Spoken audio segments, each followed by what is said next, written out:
All right, it's 6 o'clock and everyone is here. I want to thank everyone that has come.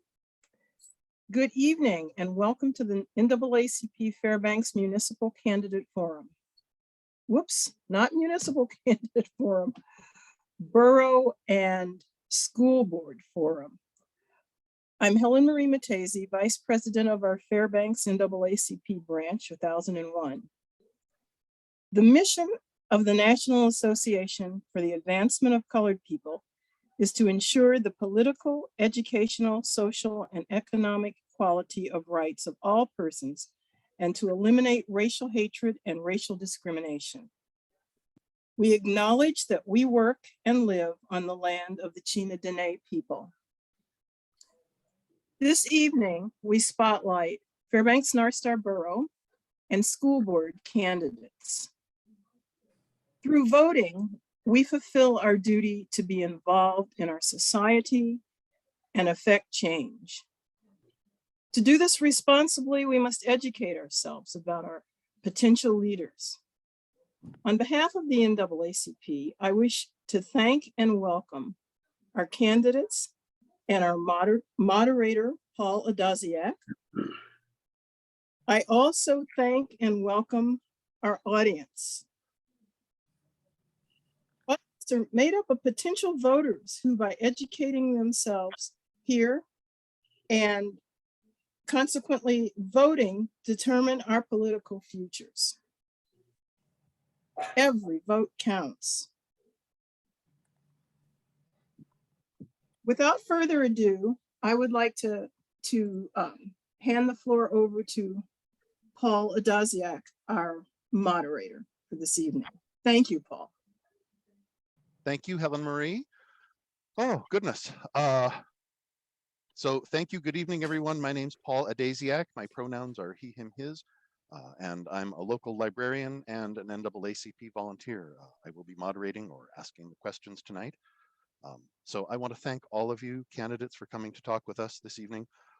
Personally, I find job interviews, I even find extemporaneous public speaking kind of scary, and I can just barely imagine what a public job interview feels like. So I congratulate you all, and I thank you for coming here to speak to the public. We are going to start tonight with questions for the Borough Assembly candidates. We expect that this is going to take about an hour. Then we'll take a short break, about 5, and move on to questions for the school board or Board of Education. So the format, I will be asking each of you several questions, rotating through the candidates, which you'll each have 2 minutes to answer. At the end of that, you will have time for a 1-minute closing statement, which gives you a chance, if you like, either to add anything that you think we didn't get to touch on, or anything that you'd like to address further, anything you think didn't get touched on enough or you'd like to revisit. So I think with that, let me begin our candidates tonight. So I think there's one thing you left off, Paul. I beg your pardon, Wendy. Thank you. Tell me. I'm the timer. Oh, yes. Thank you. And thank you. I knew I was missing something in my notes. So we do have a timekeeper. Can all of you see Wendy? I hope so. Okay, I'm getting some thumbs up. Good. So she's our timekeeper. You will need to watch her. Watch her screen. Just make sure you stay under time. Good. I can see that perfectly. I do want to encourage all of you to take your full 2 minutes. Don't feel hurried, but do mind the time when Wendy tells you it's time to stop. Thank you so much. Right. So we will be keeping this let me introduce in seat order. For seat B, the candidates running are Kuba Grzenda and Brett Rotermund. For seat C, there is Mindy O'Neill. For seat I, Liz Reeves Ramos and Barbara Haney. So I think I get a signal that all the candidates are ready. All right, I'm seeing some thumbs. We're going to go with that. Thank you. So we're going to, I will start with Mr. Grzenda. And the question is, why are you running to be an assembly member? And how have you been preparing for your potential elected position? Thank you. Fantastic. Thank you, Paul. Thank you to the NAACP for having us all here today. I'm really glad. I think this is the first time in a public forum that we've all been together. So fantastic to see everybody here. As Paul said, my name is Kuba Grzenda, which rhymes with agenda. I'm running for Borough Assembly Seat B. My parents and I emigrated to Fairbanks from Poland when I was a baby. I've lived here for over 24 years of my life. I'm a project coordinator at the Arctic Research Consortium of the US, which helps connect those that study the Arctic. And I'm also vice president of Running Club North, which just organized the Equinox Marathon and holds other running events year round. So I've worked in our tourism industry as a tour guide at a local state farm insurance office, at an economic and policy consulting firm, and in my current role at Arcus, all here in Fairbanks. Along with my undergraduate degree in economics, I have a master's in public administration from the University of Alaska Southeast. My partner and I purchased our house in the foothills of Chino Ridge last year. I'm engaged, collaborative, I have a lot of love for our community. I'm here to listen and I'm here to help, and I hope to earn your vote today. Hey, pardon me. Hey, Ms. Dominique, did you give Mr. Grzenda just 1 minute? That seemed very short. Was that 2 minutes? Okay, so please, I would like you to go ahead and take another. Wendy, could you give him I would say for fairness sake, just because he's been discombobulated, 1:15? Would you like to continue to speak? You certainly should be able to. Okay, right. Sure. Thank you. Thanks, Paul. Thanks, Wendy. Yeah, I'll just chat a little bit more and tell you a little bit about myself. So along with all that I just said, I'm really running because I'm a young person in our community. I made the choice to leave after graduating from West Valley High School to get a bit of a taste of life outside. And I got that taste and I decided, nope, not for me. I decided to come right back here to Fairbanks, to Alaska, and I've called this place home ever since. I'm worried that not just our young people, but people of all ages, they look at Fairbanks and they see a wonderful place, but a place with too many compromises for them to stay. So I'm really focused on our education systems, our workforce development, our community services, which means our libraries, public trail systems, and our recycling center, bus lines. I think those are very important. I'd like to protect them, as well as supporting our economy. So that's why I'm running. It's been quite the journey. It's been, as I'm sure all the other candidates will tell you, a bit of a whirlwind and a bit of a sprint, but I really appreciate the chance to talk to so many people, learn so much more about our community, and kind of participate in our democratic process. So thank you for the NAACP for your role in helping that all happen. All right. Thank you, Mr. Grzenda. So this question is the same to Mr. Brett Roderman for seat B.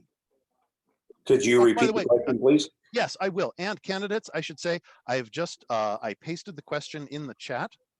So if you have access to the Zoom chat, that will let you consult it. And I intend to continue doing this so you can see and be fully apprised of what you're answering. So the question is, why are you running to be an assembly member?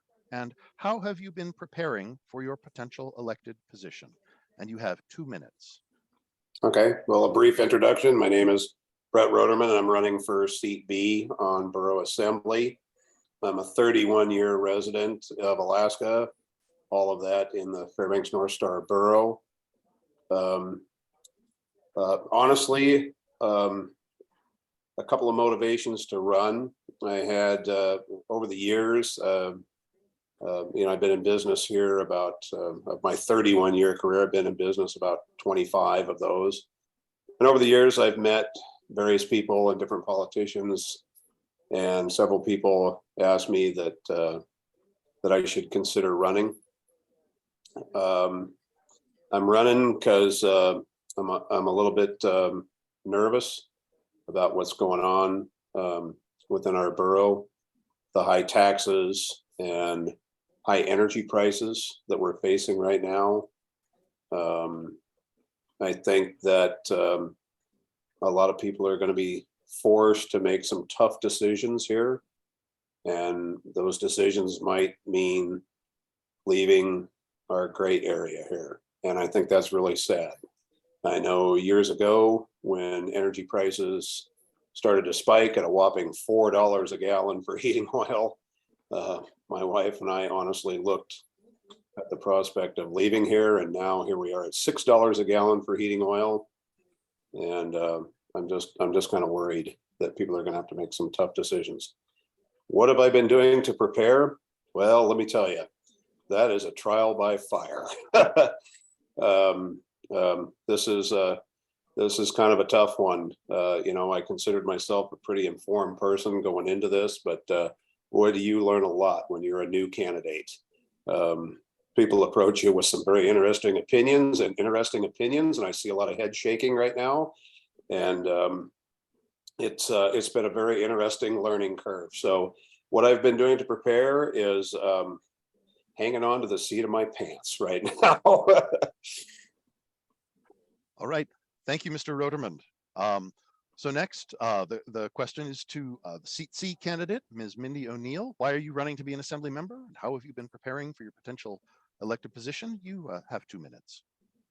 Thanks so much. I am running for this position as a second term assemblywoman.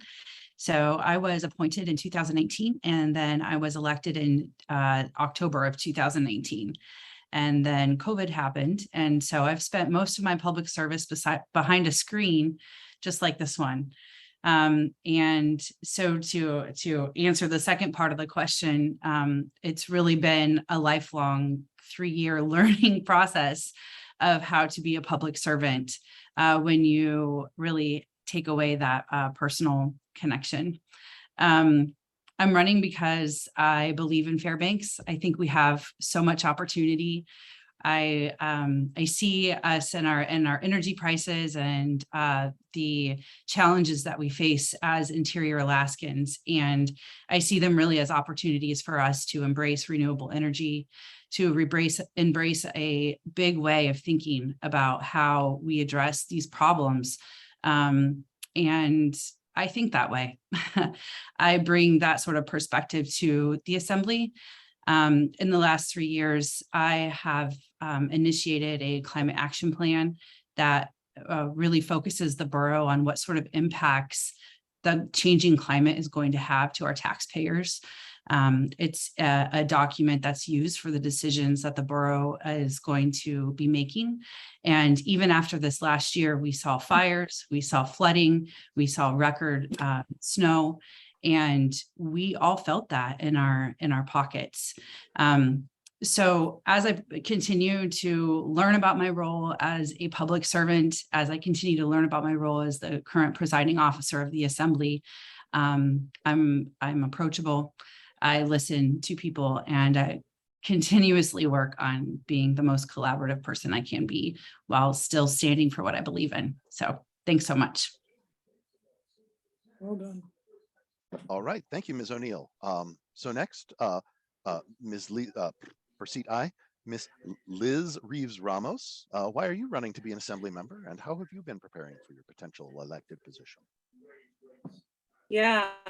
Well, first, a little bit about myself. I was born here in Fairbanks. I grew up down in Denali National Park, and I came back up to Fairbanks about 10 years ago.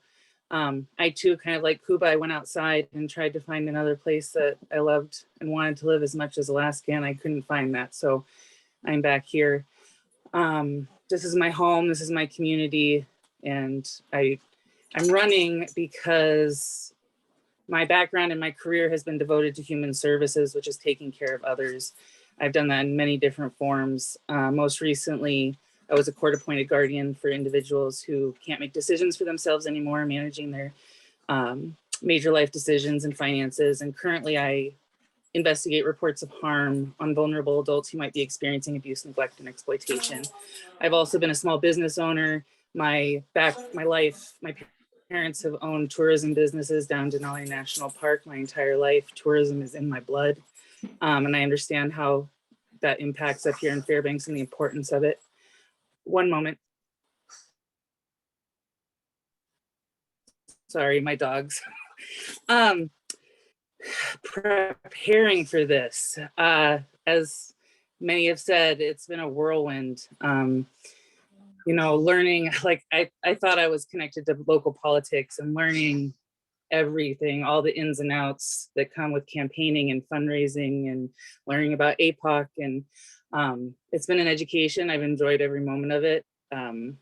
And yeah, I think that I could be a beneficial voice on the Borough Assembly. I am passionate and dedicated to this community. I'm used to making tough decisions and digging deep to learn the answers if they might not be apparent at first glance. I'm here to listen and I'm here to learn, and I hope for your vote on October 4th. Very good. Thank you, Ms. Reeves Ramos. And our last candidate to answer this question will be also for seat I, Ms. Barbara Haney. Why are you running to be an assembly member? And how have you been preparing for your potential elected position? Well, I've been here 32 years. I came in the year of the Great Snow in 1990.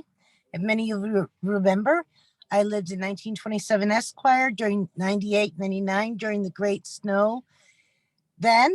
And hold on. I'm in the middle of the candidate forum and I'm stuck. Yeah. What is this? I'm sorry. Help arrives to fix the truck just as I'm in the middle of doing all this. So anyway, last winter was really tough. It was like a 1-2 sucker punch for all of us. First, we had a lot of people weren't recovered from COVID. We had the Great Snow, which seemed to fumble at both the state and local level. And then we had those utility hikes, and we had that huge assessment. And a lot of people just feel like they're not getting their money's worth, and they feel like they're in a bit of shock. And I've got some experience in fiscal policy. I was part of the fiscal policy working group. So a group of people asked me to step up and run. And that's why I'm running.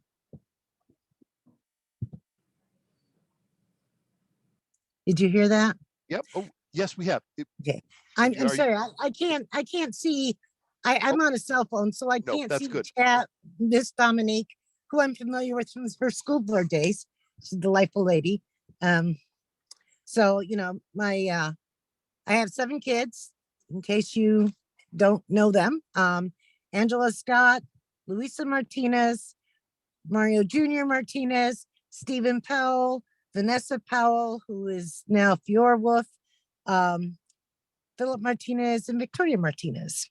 Been a member of the community. I'm a member of the North Pole Chamber, member of the Fairbanks Chamber, member of the Grange, member of the NRA, a couple of local shooting clubs. I've been in the community for a long time. My kids have been on swim team, tennis team, youth sports, hockey. Cuba's nodding because he remembers my son. So we've just been active in the community for years. I've got a PhD in economics from the University of Notre Dame. I know fiscal policy, and I have to regularly run through the borough numbers for the state legislature. So, all right. Thank you, Ms. Haney. All right, so that is question 1. So next question 2, I'm going to paste that in the chat, but first person to answer will be candidate for seat C, Ms. O'Neill. If elected, what will be your top 3 priorities as an assembly member? Thanks. I am running unopposed, and so I really do hope that I am reelected this year. The top 3 things that I will continue to work on is the climate action plan. So that's nearing completion, and it will move into an implementation stage. And so I'm excited to see how that plan will be able to fold into borough operations. Second, in my day job, I am the executive director of the Cold Climate Housing Research Center.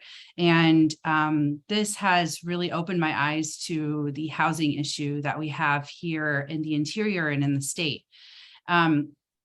Some of our powers are limited into how we address that, but we do have powers to work on providing adequate housing, affordable housing, sustainable housing for individuals in our community. And so that's a priority. And second, one of the largest powers that we do have is Parks and Rec. And I think COVID really highlighted the natural wonder and beauty and outdoors that we have. For me, I find it difficult to access at times. I recently got a dog and I want to, go on hikes with him. And I find it sometimes difficult to find out where those hikes are. And I think it's important that when we invest in outdoor activities, we make it accessible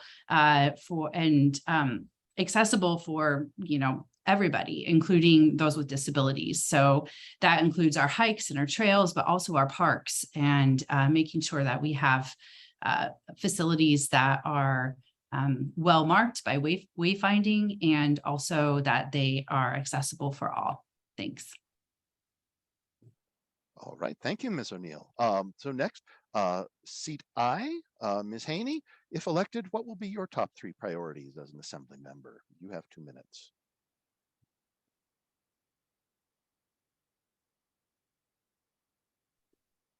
Oh, sorry. Hey, Ms. You're Haney, you are muted. muted. There you Awesome. go. Yes, please. Go ahead. Moving lips and no sound. So I have a couple of priorities. Number one is I'm going to protect the rights of private property owners. I looked at that climate change document that got voted down. It had some real restrictions on land use that I think people have the right to use their land out in the borough areas. But anyway, beyond that, one of the things that I have decided I regard as a priority is empowering the road service commissions to be able to do their job and get rid of this, do snow removal and maintenance and be responsive to the people in the road service areas. Certainly there are a few that are probably not functioning as they should, and probably need to take another form. But those that are functioning should be allowed to function and should be allowed to do their job without excessive contract provisions that preclude them from responding to emergency situations like last winter.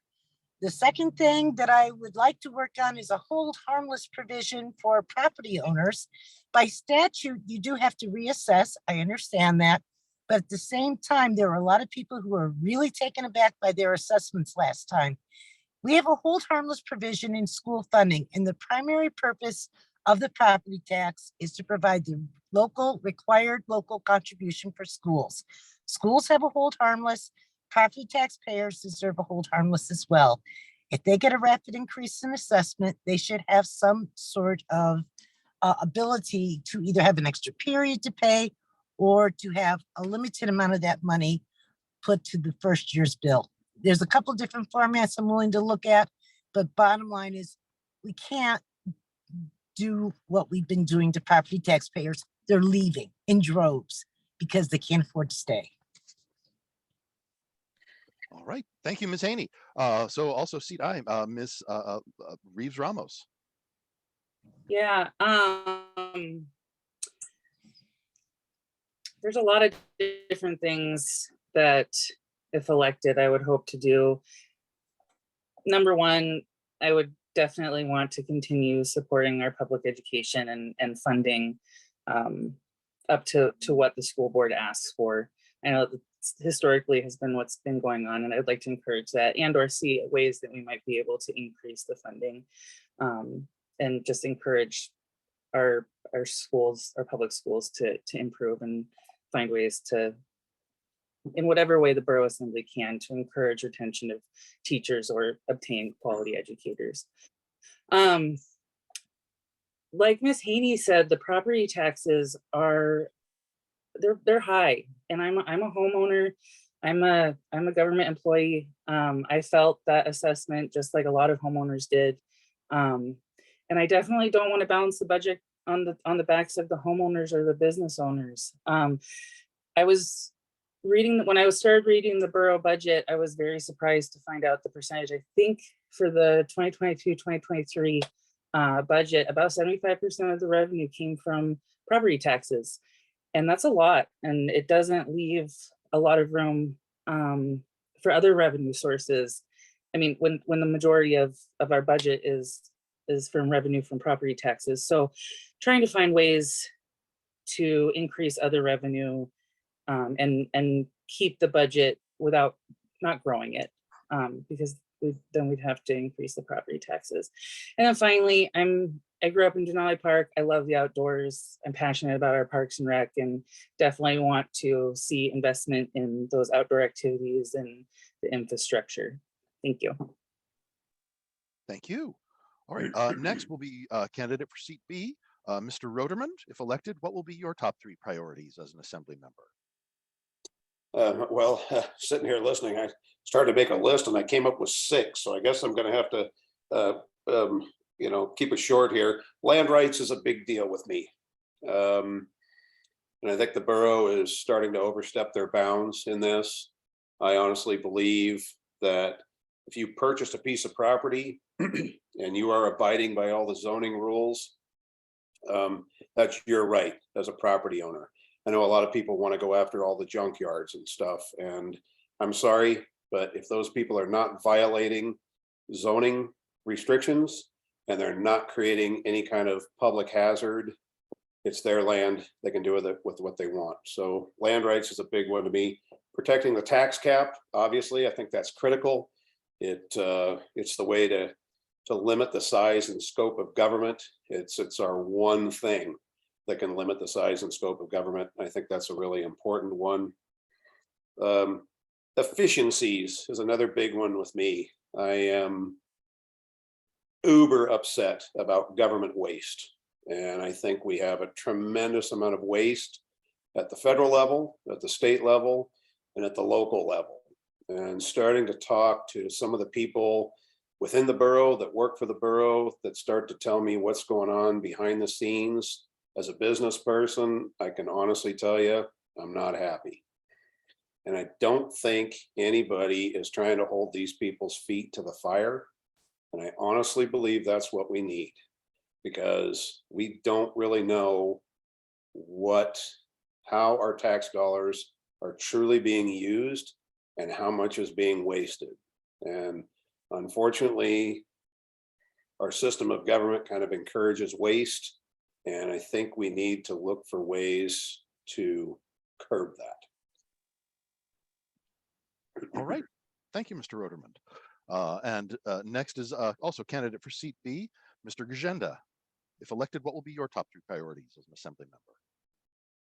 Yeah, thank you, Paul. Thanks, everyone. So a lot of, I feel a lot of good ideas coming from this group, and I think we have a lot of overlap actually with things that are important on a local level, which is always great to see. My 3 big sort of priority areas, a little bit of a cheat sheet. They're right behind me. I have trouble pointing backwards, but there are focus on education, on our economy, and on community services. So that can mean a lot of things, but I feel very fortunate. I've been endorsed by our local teachers union, as well as our local education support staff union, which my mom has been a part of for decades now. She's been an educator in our borough for over 20 years. And, for me, like Liz said, I think a big priority of ours should be to support the school district. I've heard from a lot of educators that have been mentors to me throughout both this process of running for borough assembly and even before, mentioned that, in a lot of ways, the relationship between our school board and our borough assembly feels a little bit paternal, feels like it's not an area where they have an equal access and equal voice. So I'd like to improve and work on those relationships, make sure that our educators and everyone who works in our school district feels heard on a borough level. I'd also like to encourage, and this ties back into education, a big focus on workforce development. So that means that being a bridge of sorts between our school district and our university, we're making sure that we encourage and we keep in our economic development plans a focus on building up the infrastructure and the ability for us to train Fairbanksians and Alaskans to both have the skills for when they graduate high school or college if they choose, or anything in between, for them to stay and have good jobs and be able to contribute to our community and live here long term. I'd also love to protect our library services. I've heard a lot of things for community members about recycling, bringing that back and finding a long-term solution that's more economical and works for our needs. Thank you. Thank you, Mr. Genda. All right, so our next question, we will start with the candidates for seat I. And that is, let me paste that in the chat. It is, I have it here. The borough has many plans for our public facilities, including the Carlson Center Management and the Pioneer Park Development Plan. What is your position on these facilities and how all residents can use these spaces? So first we will go with Ms. Reeves Ramos.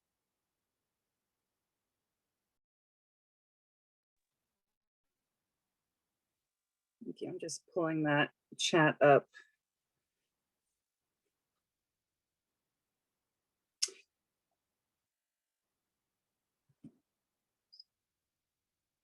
Well, as I said earlier, Parks and Rec and all of these community public facilities are super important, and I definitely want to see them continue to be used by our residents. I'm not super familiar with the Carlson Center Management Plan, but I'll definitely look into that.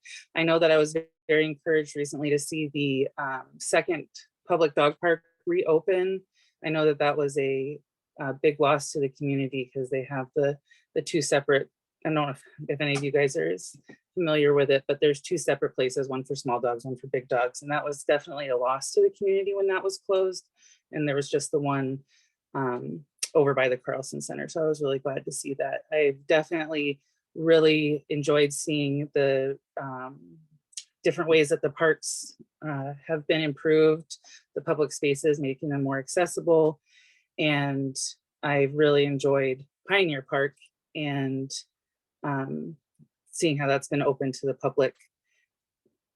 I definitely want to encourage the borough. If I'm elected, I'll work to keep maintaining these public spaces and have them be open to the public to use and enjoy. Thank you. All right, thank you. Next, Ms. Haney. Would you like me to read the question again, or can you see that in the chat? Oh, by the way, you'll have to unmute yourself. We can't hear you yet. Still can't hear you. Let me read the question.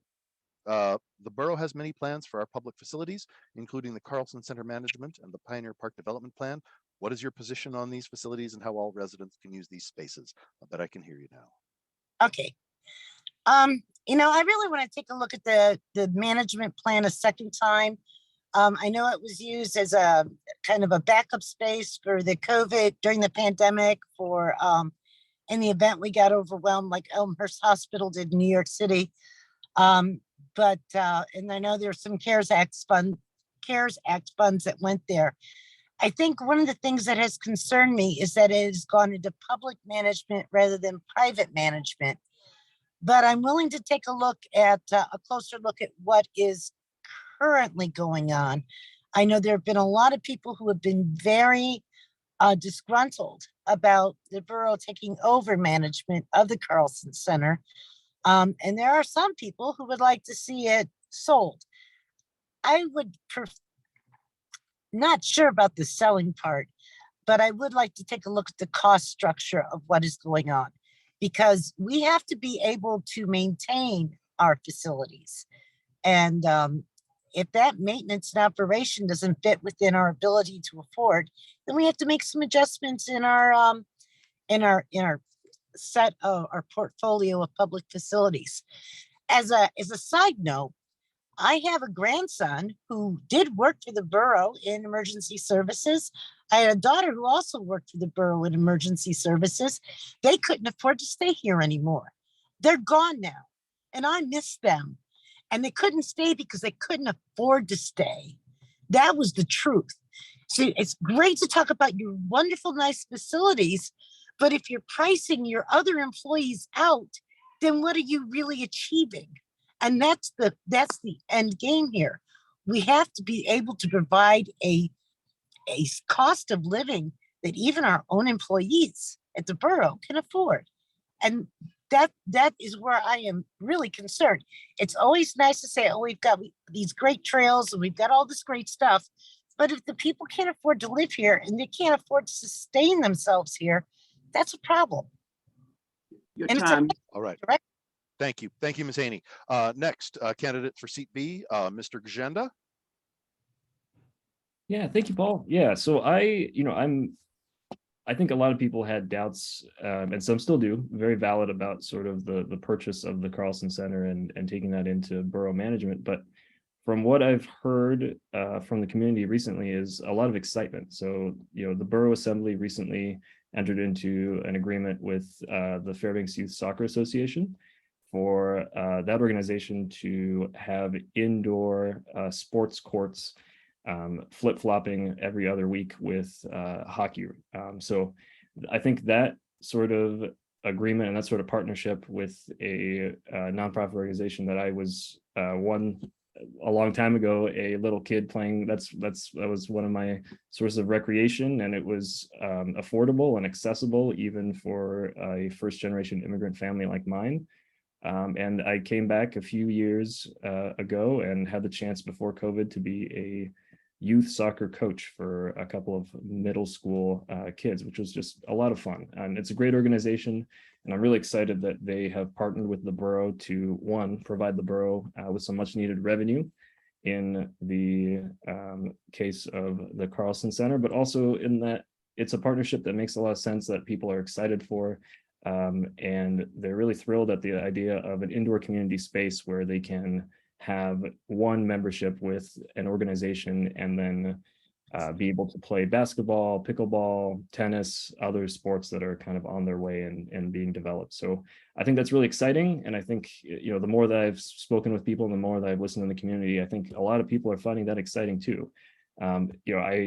I think there's ways to make that work economically on paper. I'd also love to see what the maintenance costs and make sure that all kind of pencils out going forward, but it's something that's exciting to me. I also, grew up with the Pioneer Park and what, back when it was popularly called Alaska Land, and I'd love to see that become renewed in a sense and become another community center for us. So if that makes sense economically, I'm all for it. Thank you. All right. Thank you, Mr. Gajenda. Next, also for a candidate for seat B, Mr. Rodermond. So as far as Pioneer Park goes, I agree with Cuba. I would hate to see that go away or deteriorate. I think it's been a great draw and kind of a center point of our community, certainly for tourism. But again, like everything, it has to make economic sense. As far as the Carlson Center goes, Carlson Center is kind of a big hang up with me. I like to take people back. Let's go back in time here a little bit. Let's go all the way back to when I moved here in 1991.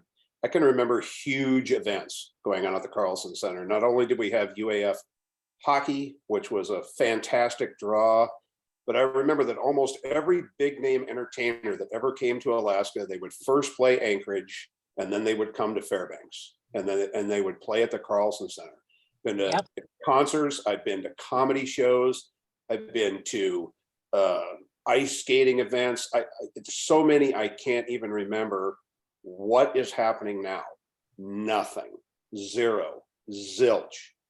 And we are not going to sustain this building off of a couple of youth hockey things and some tennis and pickleball and all this little stuff. It's not going to pay the bills. Folks, we're at $6 a gallon for heating oil. How are we even going to heat it if we're not bringing in any of these big names? I mean, I'm sorry, but this boils down to money.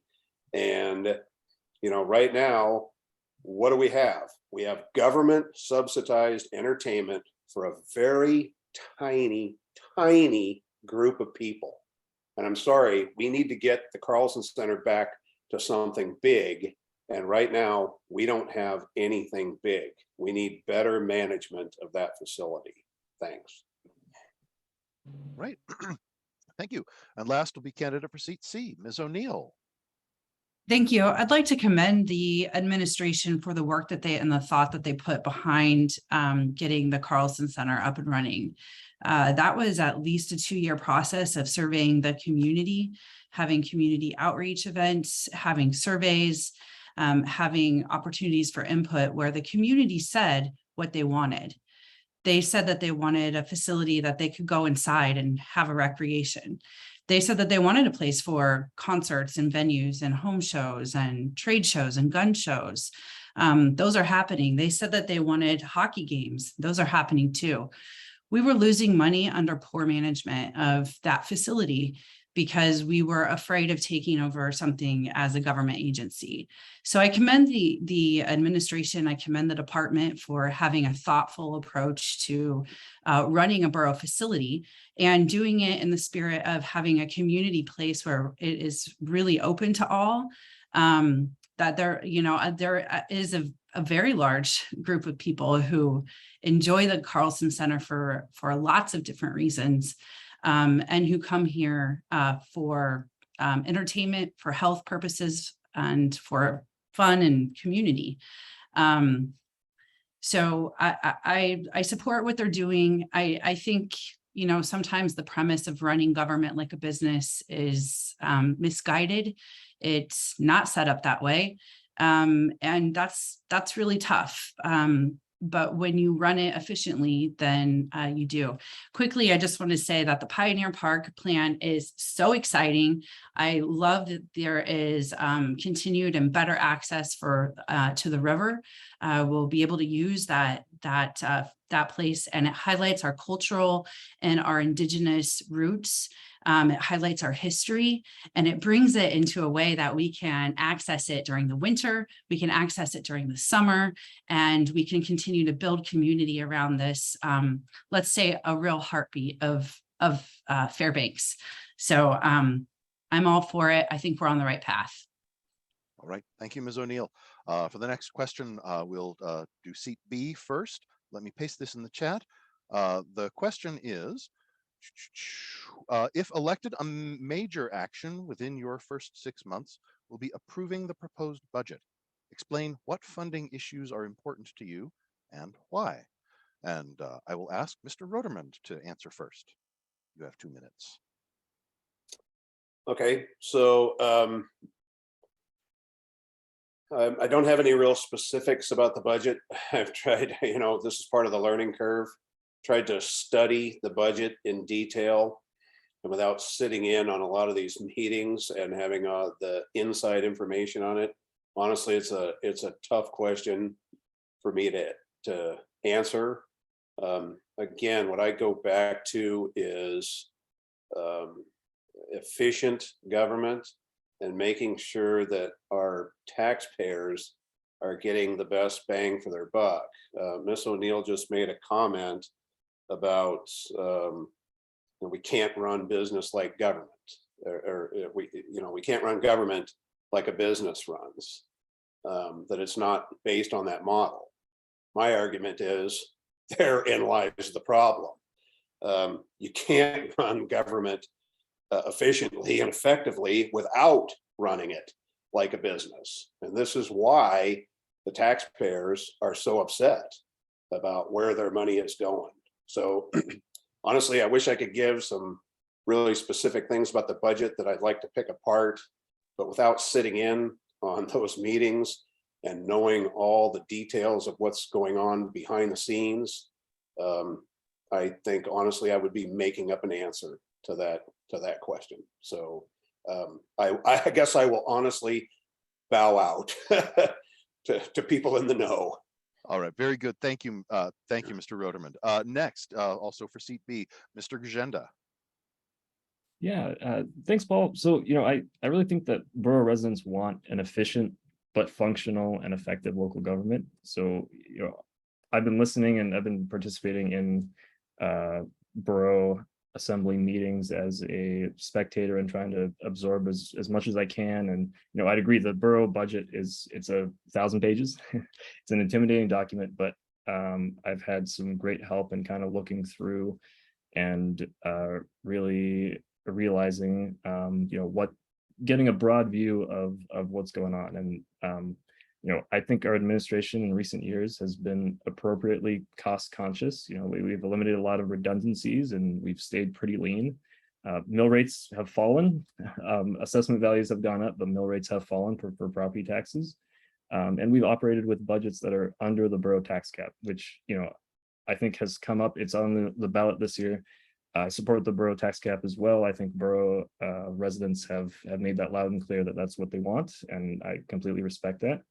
But our leaders, led by Mayor Bryce Ward, have not presided over a period of lavish spending. I bring this up because I really want people that are listening and everyone to think long and hard about what it means to shrink local government and cut costs, because I think it's really getting into the territory of limiting the effectiveness and ability of our administration to fund education, provide community services like our public libraries, bus services and recycling program, and our ability to invest in needed infrastructure and community spaces. So I think that we're on the right path now, and I support an efficient, fiscally conscious government, but I kind of get danger bells when things like cutting costs from this point come up, because I think it's hard to do without severely affecting the services that our borough provides and that people want. That people come to borough assembly meetings and they tell us what they want, and they fill out surveys and they participate, and I think we should honor that. Thanks. Thank you, Mr. Grzenda. Next, candidate for seat C, Ms. O'Neill. Thanks. The two things that I really look at when we're looking at a borough budget is the school district, how many students are involved, how many teachers and educators are employed, how many we need to employ, how many we're not serving, and what do they get paid? What are their benefits, and how is their mental health? Are they able to do their job of going to school and teaching our children, the next generation? So I look at how we support our schools and our educators. And second, I look at how we're supporting our public employees. As Ms. Haney pointed out, it's difficult as a public employee to continue to make a living wage. And I think that, as a local government, as a government, we work for the people. We don't work to make money. We don't work as a business to serve who we choose to serve. We have to serve everybody. And that means that we have to support services that provide free books at a library, that provide transportation so people can get to their jobs, that keep our borough doors open so people come in and talk about their property rights and how they can build the thing that they want to build, their brand new home or a shed. How we can continue to make our roads better to drive on.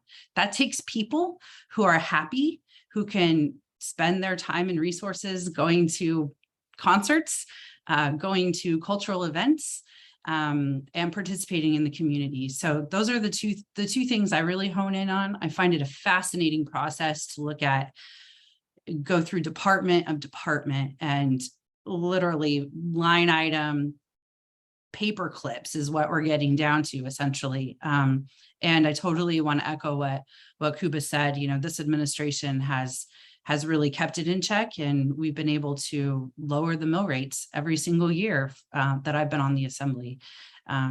We operate with a fiscally responsible hat, and I think that is a value of our community, and I'll continue to be a value of mine. Thanks. All right, thank you, Ms. O'Neill. Next, candidates for seat I. First, Ms. Haney. Want to repeat the question? Yes, please. Thank you. If elected, a major action within your first 6 months will be approving the proposed budget. Explain what funding issues are important to you and why.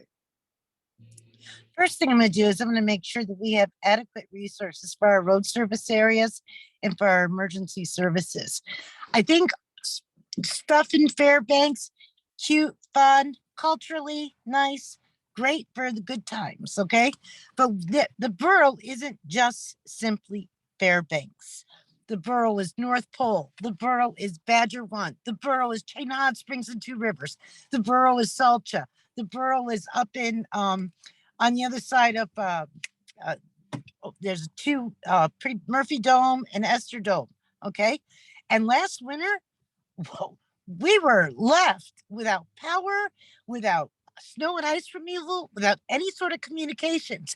And the fundamental function of the borough government outside of Parks and Rec is emergency services.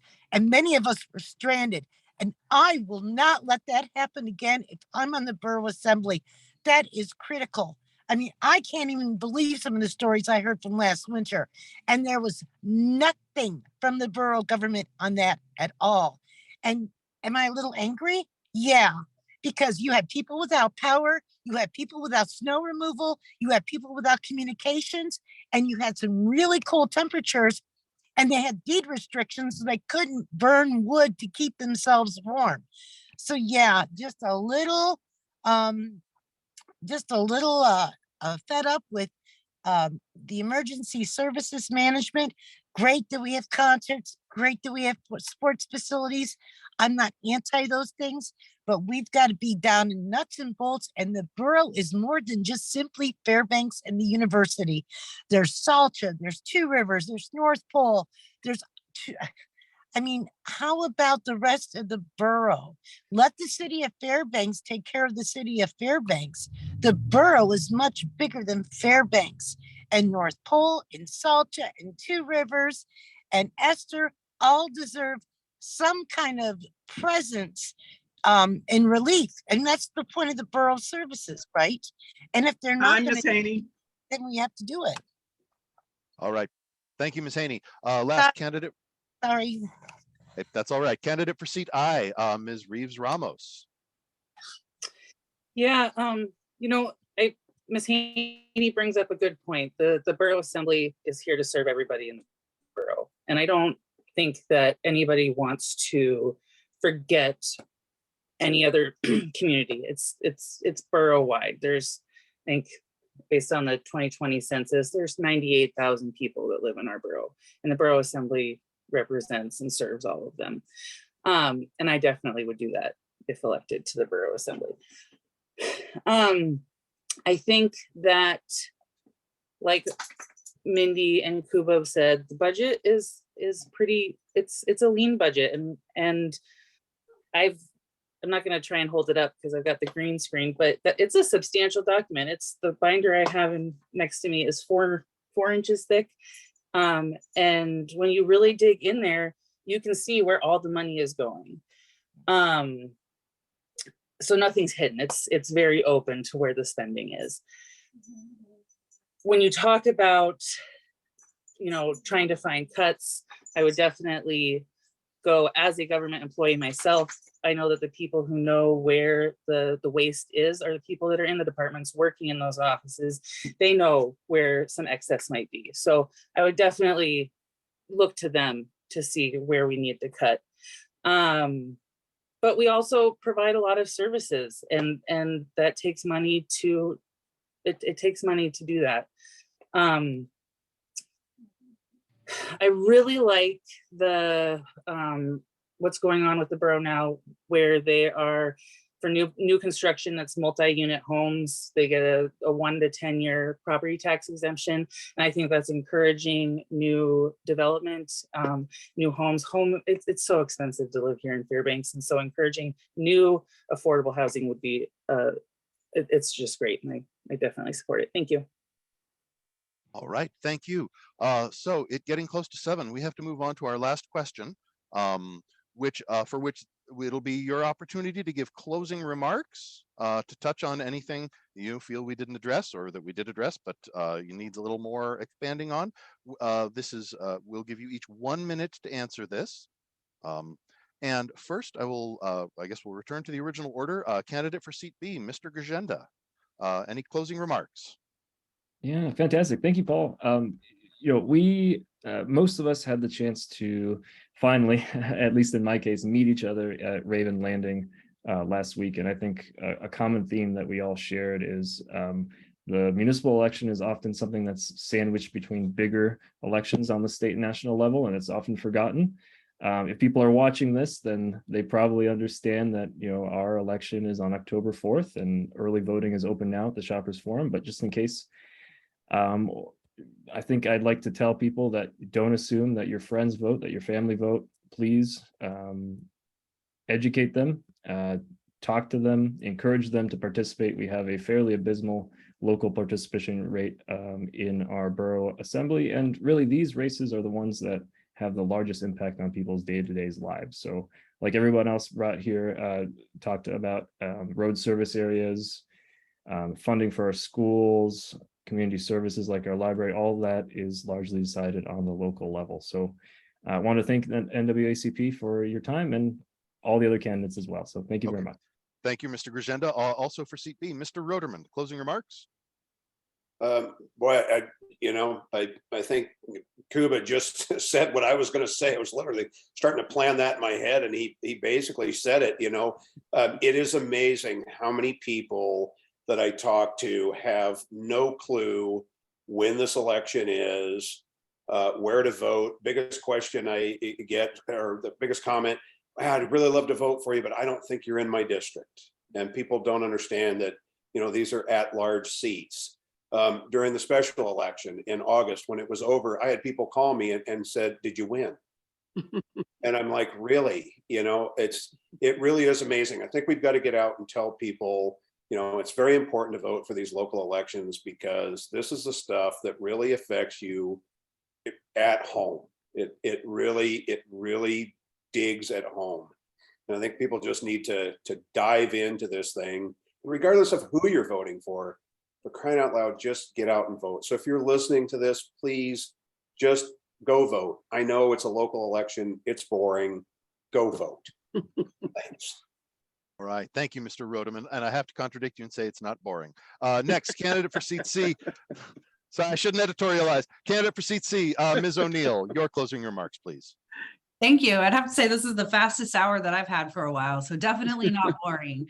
And once you're on the Borough Assembly, it is not a boring place to be either, especially with all of the comments. I want to thank the NAACP and especially for their mission of eliminating racial hatred and discrimination. I feel like we're in a time of awakening in a really big scale, all the way to a local scale, and we're evaluating our systems. And what we're finding is that they are systems built of racism. And I think that we need to be bold when we make decisions about how our local government works and how it works up and down the block. So thank you for being a strong chapter and for hosting this evening. It is a scary time.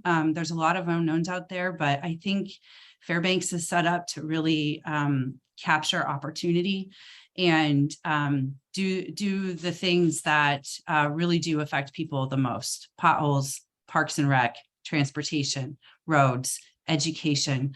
I appreciate the support of this community, and I thank you for tonight. Thank you, Ms. O'Neill. Candidates for seat C, ask Ms. Reeves Ramos, your closing remarks. Yeah, thank you to the NAACP for hosting this. I agree with Mindy. This was the fastest hour I've had in a long time, and I've been busy. So, Fairbanks is the Fairbanks North Star Borough is an amazing community, and there's a lot of people here attending this forum that are passionate about it, and you've seen that in our answers. Definitely encourage your friends to get out and vote. The democratic process is vital to us as Americans, and it's our duty to vote. So make sure your friends are informed. Don't assume that they know where to vote, when to vote, that there's an election. Like Brett said, I had a lot of friends tell me that they wish that they could vote for me, but they're not in my district. So, just educate your friends and encourage them to vote. Early voting's open until the 29th at the Shoppers Forum. And yeah, I love Fairbanks. I love this community. Right. Thank you, Ms. Reeves Ramos. And last candidate for seat I, Ms. Haney, your closing remarks, please. Well, thank you very much for this opportunity, and I'm sorry that it has been fraught with all kind of things going on around me here at a gas station. I've been a judge for the Arthur Ashe Foundation. My kids have been members and received scholarships from the NAACP, so I'm very grateful for all the work they've done. They've done some really good work in promoting diversity and equity in the community. Back in '94, I got involved in the tax cap because I value that as a way to protect those who are perhaps not as well off as others, but still would like to own their land. I believe in private property rights. People work hard to own their homes, and I want to protect that value. Thank you very much. Thank you, Ms. Haney, and thank you all assembly candidates. I just really appreciate your participating, giving us your time. And it is exactly 7 o'clock now. I think we do have time for a 5-minute break, which is just what we'd hoped for. So actually, if we reconvene at 7:05, that's going to be just trifle under 5 minutes, when we will go on with candidates for the Fairbanks North Star Borough Board of Education. I hope assembly candidates, you will, either stay tuned, stay in the meeting to listen to those answers, or else join us on the web to hear what the school board candidates have to say. And with that, I'll let you go. We will begin again, candidates, at 7:05. Thank you. Thank you.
Rats.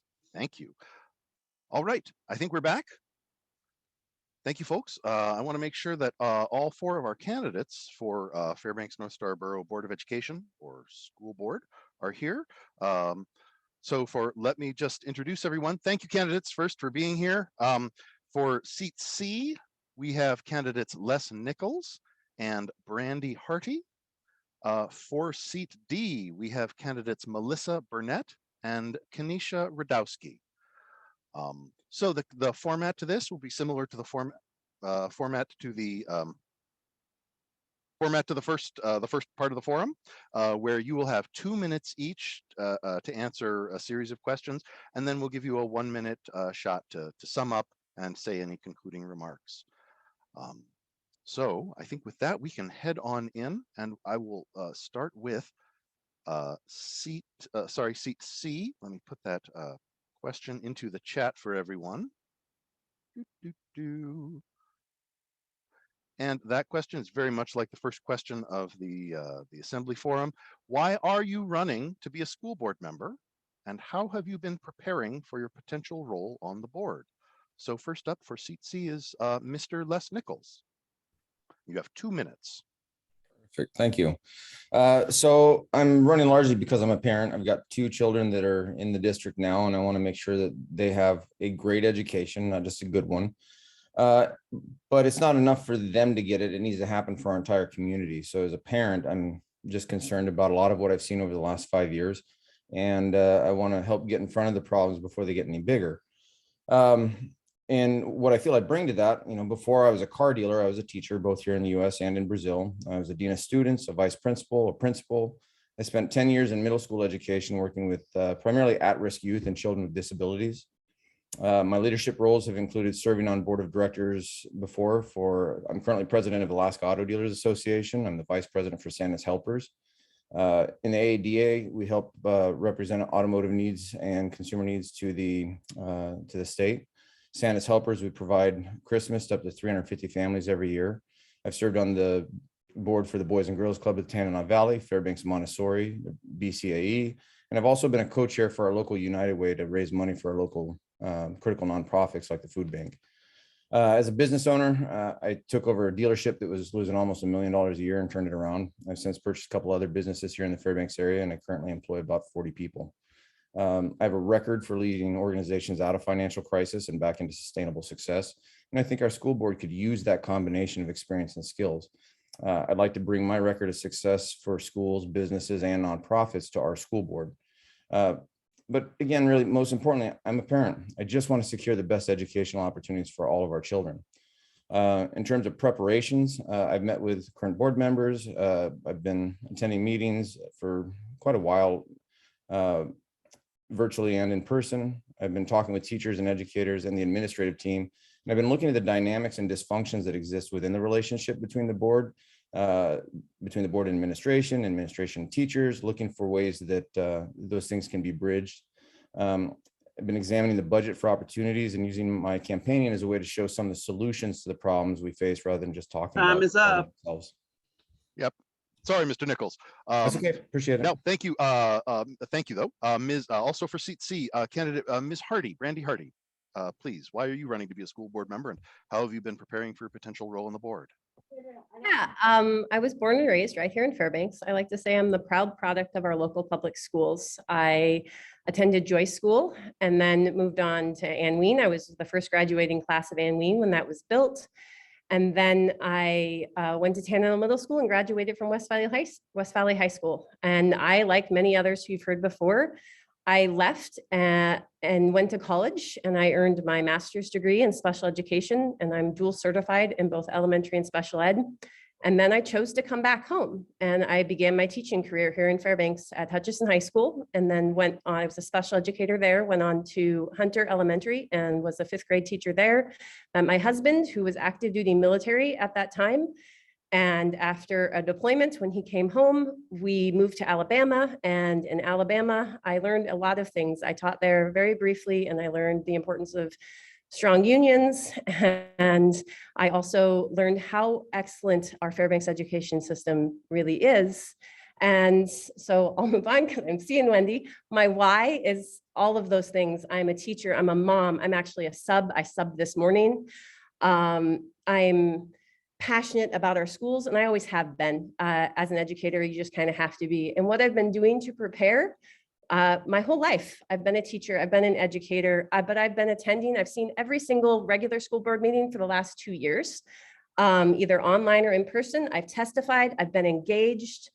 I talk to stakeholders. I've been learning more. I've been talking to current and former board members, including Miss Wendy Dominique. We've had some lovely conversations, so that I am ready to serve on day one. I really believe that I've done the homework to, I want the job bad, and I'm going to do what's necessary to do that. And so I'm prepared. All right. Thank you, Ms. Hardy. Next will be for Melissa Burnett, candidate for seat D. Yeah, hi, thank you. First off, to the NAACP for having all of us. And to the candidates, guys are all doing a fantastic job out there. It's probably the hardest job anybody can do. So I'm a mom. I have 3 children here in the Fairbanks North Star Borough School District. I'm a 16-year resident. I'm heavily involved in the community. I'm a team manager, a coach, volunteer. I have also helped with Santa's Helpers. Over at Fairbanks Nissan, I've helped the Salvation Army. I'm with the Fairbanks Community Food Bank every winter, doing food boxes for Thanksgiving and Christmas with hockey teams. Currently on my way to a second hockey event. So that's just a little bit about me. Why I'm running is mainly I have a child who's a type 1 diabetic, and the nursing situation is very, very unfortunate in our schools right now. We need nurses. We need to fix our budget so we can get those nurses. We have so many open positions right now, so much going on. We have a very divisive school board that doesn't listen to our community, and I just really want to get our community back involved with everything that the school board does. I think it's important that our school board listens. I want the arguments and kind of the agendas to stop. School board should not be political, and it seems to be very much so lately. So I would like to see that stop, and my goal is just to go in there, have the school board get along and get down to business, which is building for the future and protecting our kids. I also want to help with our CTE programs, bring back shop class. It's ridiculous that we don't have it anymore. Our EMT and paramedic program, we need that back so we can feed our economy. It's all involved, and there's just so much, and I'm looking forward to sitting on the school board and doing what's right for our kids and our teachers and our community. Thank you. All right. Thank you, Ms. Burnett. And last, candidate for seat D, Ms. Kenesha Radowski. Good evening. My name is Kenesha Radowski, and I would like to thank the NAACP for hosting this forum tonight. So I have a child in the district, a 5th grader, and I'm also a registered nurse currently working at Tana Valley Clinic and Family Medicine and urgent care at Chief Andrew Isaacs. We came here by way of the military about a decade ago and decided that we wanted to raise our family here. We just fell in love with the community, and the support of the schools for our special needs child is amazing. So we decided to stay here, and my husband took a position with the Alaska State Troopers. I'm running for school board because I want a school board that is responsive to the needs of all students, all families, and all educators. What I've been doing to prepare for this jaunt I'm doing is I've been speaking to past administrators, current teachers, current educators, and reading up on policy and trying to take a crack at this budget. Thank you. Oh, thank you, Ms. Radowski. In fact, you are going to be up next for question 2. So for seat D, Ms. Radowski, let me paste that in the chat. And our question is, as you probably know, the district has had challenges. Oops, paste that in the chat there. As you probably know, the district has had challenges in hiring a permanent superintendent. what are the most important characteristics you would want as you contribute to the hiring of the next permanent superintendent? So, Ms. Radowski. Okay, so looking to hire the next superintendent, I'm looking for someone who's certified. I'm looking for someone who believes in the power and the promise of public education. I'm looking for someone who is active in the community, who goes to classrooms, who goes to schools, speaks with administrators, teachers. I'm looking for a superintendent who, before they make a decision, they think, how will this impact all students? So thank you. All right. Thank you, Ms. Radowski. Next will be candidate for seat D, Ms. Burnett. Yeah, so when it comes to a superintendent, first off, I'm definitely looking for somebody who's very educational leaning. I think that's super important to have somebody who's got a strong educational background.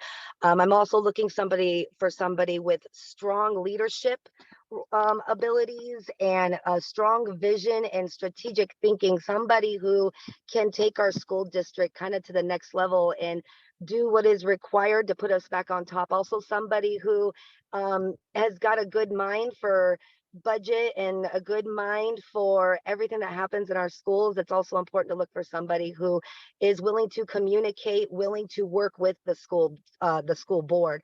I understand the relationship is employee-employer, but it's also very important that those two entities, the superintendent and the school board, work together. That's how we best succeed in our schools. All right. Thank you, Ms. Burnett. Next will be for seat C, candidate Brandy Hardy. Hi. So what is important for me within the next superintendent is I want someone who is an engaged listener, who can listen to multiple stakeholder inputs and is listening to understand, not listening to come up with the next answer or have the answer already solved in their head that they think fits the situation. I want someone who is a clear communicator, who is able to articulate their ideas, but do them in a way that is not hostile, do it in a way that allows the community to feel involved and invested in the process. I want somebody who trusts teachers to do the job that we've entrusted with them and not try to micromanage it. I know as a teacher myself, it can feel very top down, and teachers, it's why we're having such a hard time retaining and attracting educators. We need to restore that trust between the superintendent and our educator staff. Actually, I want to say not just teachers. Danielle, I'm paying attention. The next thing would be student-centered.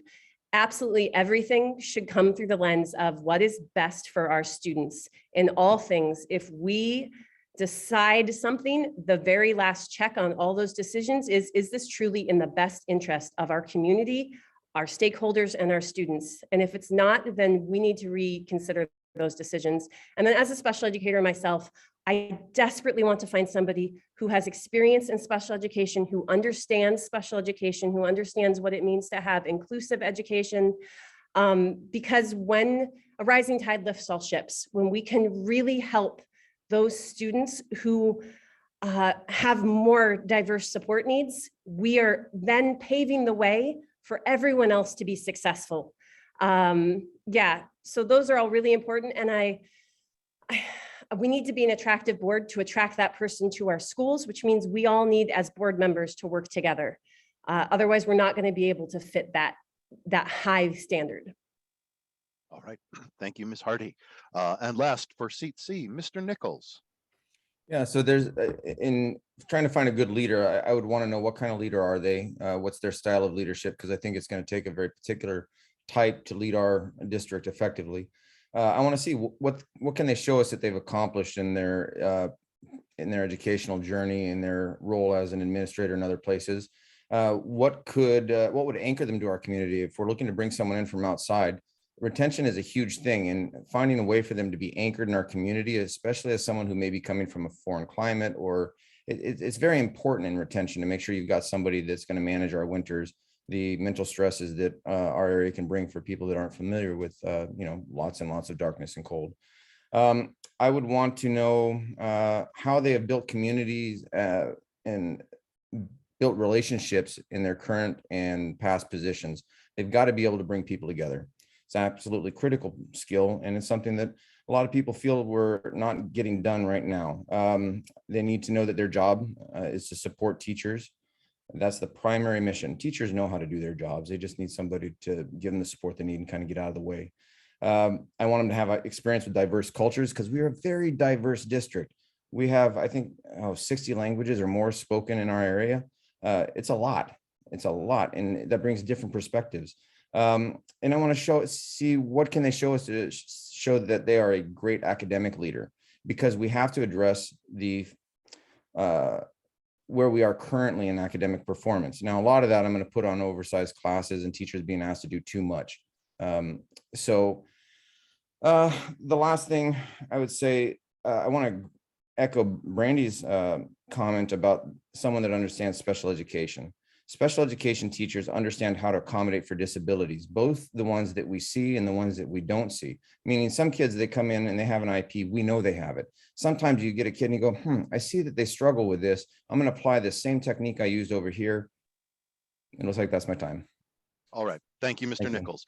And we are going to have you up next again for the next question.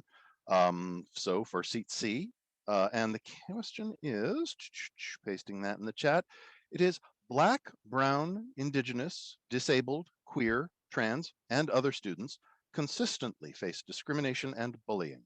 If elected, what would you do to protect and provide a safe and welcoming learning environment for these students in our district? And you'll have 2 minutes. So I think a lot of this has to do with, again, the superintendent and working down in terms of policy, right? I've worked in these areas before. In the schools that I've served in, we put in procedures for conflict resolution that were peer-led or adult-led mediations, because understanding the person sitting across from you and what's different and what's the same and humanizing each other is really, really important. Because a lot of bullying comes out of a place where someone feels like someone is either weaker or less or different or weird. And we need to understand that we're all pretty much the same. We may make different choices, we may feel different ways about things, but ultimately we have far more in common than we have that separates us. So I find when you find a bully and a victim and you kind of put them in the same place and you really start to break this stuff down, that stuff comes to the surface and they become able to see each other as people and feel for the other person, and building that sense of sympathy and empathy for each other is really, really important. But a lot of that has to be done from the administration down. That's not going to be done directly by the school board, but it doesn't mean that the school board doesn't hold great influence over pushing to get that done, because every single one of those groups should feel safe. Every single one of them should feel protected. And it's a challenge, and it's something that has to be addressed. And I think that we need to look at our bullying policies and procedures and really make sure that we're making opportunities for people to be heard and understood, and for these people to sit and understand each other. All right. Thank you, Mr. Nichols. Next for seat C, Ms. Hardy. Hi, thank you. Members of school boards have to be willing to commit to creating a culture that embraces and implements racial equity practices, and holding themselves accountable for also educating themselves in those ideas of unconscious and conscious biases, and what we as board members are doing the hard work and having those courageous conversations as models for our community. As Les said, it does filter down from the top. So part of that is also hiring a superintendent that is willing to have those courageous conversations and do them within committees and do them with and throughout our community. We also should look into adopting an equity statement as a board and really focusing on that. There's problems. The school board session that I sat through last night, hearing Ms. Matheson and Ms. Sanderson talk about things that have happened in both their own lives and immediately this school year is heartbreaking. And I know as a teacher, because I've seen it happen, and you cannot fix an unconscious bias until you are aware of it. And those exist everywhere, and they exist all forms of demographics, which include genders and just things that we are uncomfortable or haven't had experience with. And because maybe you have never encountered somebody with that identity, you have misconceptions, and really bringing those biases to light and having those courageous conversations as a community and starting it at a board level. Making sure I've fully answered your question. It's a part of our mission statement that we are supposed to create that safe environment to create an excellent and equitable education for all learners. So it is already in our mission statement. All right, thank you, Ms. Hardy. Next for seat D will be Ms. Burnett. Ms. Burnett. Yeah, so as somebody who grew up being heavily bullied, I was a sped kid. I had a lot of issues in schools. It really does affect me when I see bullying happen, and it does stem from, like Les said, like Brandy said, a misunderstanding of one another, and it does trickle from the top down. We do need to have a superintendent, we need to have administration, we need to have people who are supporting and being proponents of anti-bullying. And if we can look at our bullying issue, then we can start solving the issues between diversity and equity. And kids these days aren't just bullying because of skin color, they're bullying because of shoes. That's a thing. And still, like, it's being less fortunate, being poor, being too rich, being a different skin color, talking a different way, having a speech impediment, being gay, being non-binary. It's these conversations shouldn't be so out of norm, and it shouldn't be something that's so crazy where everybody's just up in arms. If we have more understanding with each other and we promote that, like Les said, sit these kids down together, get the counselors involved, sit them down, and you'll find out when you sit down with people that you'll have 90% of everything in common and maybe 10% of something that's not. And we can promote a better culture with communication and with support from the top down. Thank you. All right, thank you. Thank you, Ms. Burnett. And last candidate for seat D, Kanisha Radowski. All right, thank you. So if elected to school board, what would I do to create a welcoming and inviting environment for everybody? I believe the school board, their role is to create policies that will keep all students in equitable positions, to make them feel included, make them feel heard, make them feel safe. And as a person of color, I know all these would be great for me. Also, I would want to push representation. Students need to see diversity in who is in their schools, who's teaching them, who's with them. They need to see this. There's bonding there. And also, as a school board member, you need to be aware of your biases, unconscious, conscious. You need to be aware of where you're coming from, and you need to be aware of listening and thinking, hey, what's going on here, and what's happening here. So that is very important, but also just making policies, because that's what the school board does, to protect and to make all students feel safe is what I would do. Thank you. All right, thank you, Ms. Radowski. So next we're gonna, for the next question, we'll do seat D again, start with Ms. Burnett. Let me see if I can get that in the chat. So it is, the question is, should the curriculum review process stay the same? How can all social and cultural identities be represented in curriculum materials?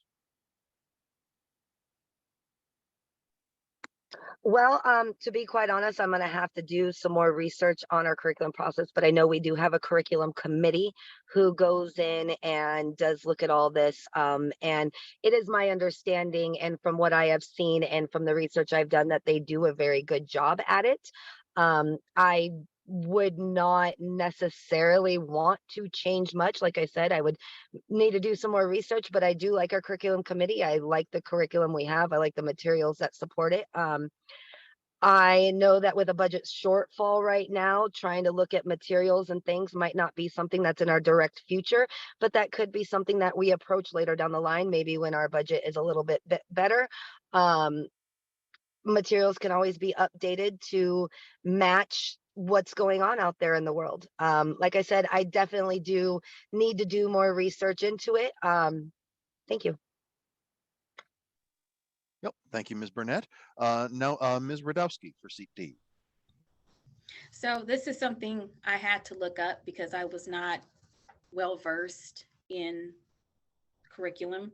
And so what I've found was community and staff input is gathered. That's the first pivotal piece. And from what I've read, I think I would not change the way the curriculum is being processed and reviewed. How can all social and cultural identities be represented in curriculum materials? I would invite every aspect of our community to have input on the curriculum committee. And then there you can go to the educators and then to the board. So thank you. All right, thank you, Ms. Radowski. Next for seat C, Mr. Nichols. All right, thanks. So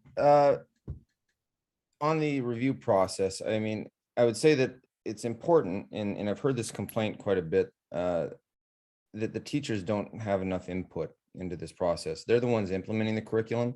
There's a lot of times, one of the complaints I've heard is that there's too much turning over of curriculum. They'll get used to one curriculum and then they're switching out for the next one. And to build mastery in an ability to deliver a lesson in curriculum, it takes time and it takes consistency. So I think one of the things that we have to look at is why we're changing curriculum when we're changing curriculum. So that process needs to be very heavily influenced by teachers. It needs to be open to parents so they can see it and have input on it. The admin needs to be involved because they're the ones that are going to be allocating funds to it. And that needs to be a very streamlined process because you want to move through it quickly. But we have to look at how often and why we're changing curriculum. A lot of things don't change. You know, I think that a lot of the changes in math curriculum in recent years, I would say in the last 10, has led to a place where we've kind of taken parents out of that support network for kids. They're coming home with a different method of doing math than the parents did, and they don't have enough information. So they go, Mom, Dad, can you help me? And they go, I can help you solve the problem, but I can't teach you this process because that's not the way I do it. So we need to find ways that we're keeping parents in that loop because they are a massive, massive support for our kids when they get home and are trying to master these skills. The inclusion of all cultures, you never include everybody. The only way to include everybody, because there's so many diverse cultures and social groups in the world, the only way to do it is to narrow them down into common groups that we understand and where we can relate. You know, think of the number of countries in the world. Each one of those countries has different social groups. They have different cultural groups. So you're not going to get them all, but what you're going to do is find the common ground where we can all understand and relate to each other as a people. All right, thank you, Mr. Nichols. And last for seat C, Ms. Harty. Yeah, so being a teacher, I probably have more familiarity than most with the current curriculum, which is based on state standards. And our curriculum review process, because we do on a cycle update curriculum, and there's a curriculum committee and they're appointed, and we go through, do we need new math curriculum and reading curriculum spaced out over the years? Because things do change. It's a very robust system, and it does involve a lot of community stakeholder input already. But part of the issue is we're not getting the engagement that we might hope for.